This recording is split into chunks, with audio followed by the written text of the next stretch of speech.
Ang tatlong sumpa ni Jibril alayhi salam.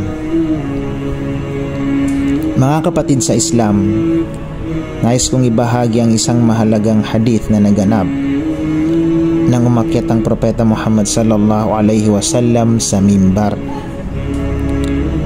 Ayon kay Ka'ab bin Urja radiyallahu an, ang sugo ng Allah sallallahu alaihi wasallam ay umakyat sa mimbar. Sa bawat baitang ng kanyang inaakyat, sinabi niya, Amin. 3 beses sinabi ni Propeta Muhammad sallallahu alaihi wasallam ang Amin. Nang bumaba siya, tinanong ng mga sahaba kung bakit niya ito sinabi. Sinabi ng Propeta Muhammad sallallahu alaihi wasallam, dumating si Jibril alayhi salam at nagsabi, ito na yung curses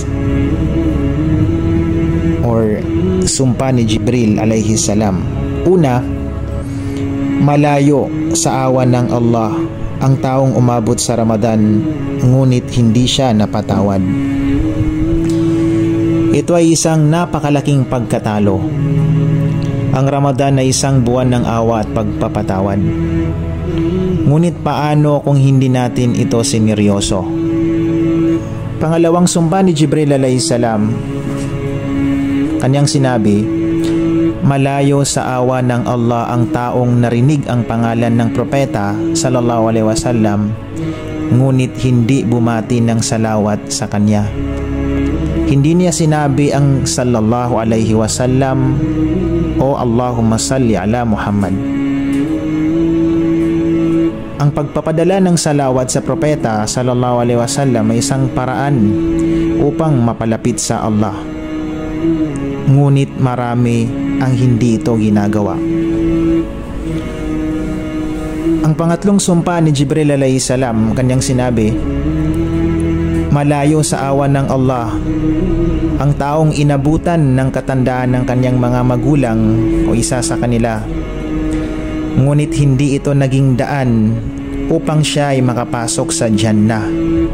Ang pagiging mabuting anak sa ating mga magulang, lalo na sa kanilang katandaan, ay isang daan tungo sa Jannah. Mga kapatid, ito ay 3 malaking paalaala para sa ating lahat.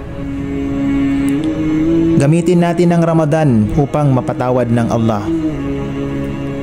Huwag nating kalimutan ang salawat.